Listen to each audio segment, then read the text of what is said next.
Hi guys, welcome to Richard Cabile YouTube channel. In this video, I will teach you how to set screensaver on Samsung Galaxy A01 Core. And okay guys, but before we start, kindly subscribe to my YouTube channel by pressing the subscribe button and the bell to notify you if I have new videos. Okay guys, let's start.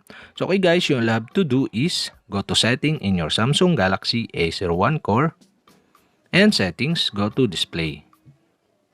And display, okay, scroll down and go to screensaver below, and okay, tap this, and the screensaver is set into none. Okay, you can change it, or you can change the screensaver into color by selecting the color in this option.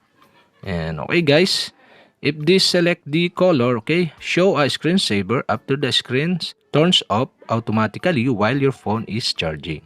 And okay guys, to preview the screensaver, you'll have to do is tap the preview button below.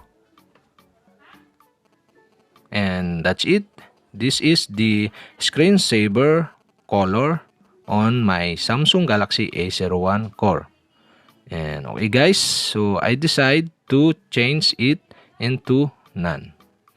So if deselect the none, okay, the screensaver is off. And that's it. We have successfully set the screensaver on Samsung Galaxy A01 Core. And okay guys, if you have a question, kindly comment below.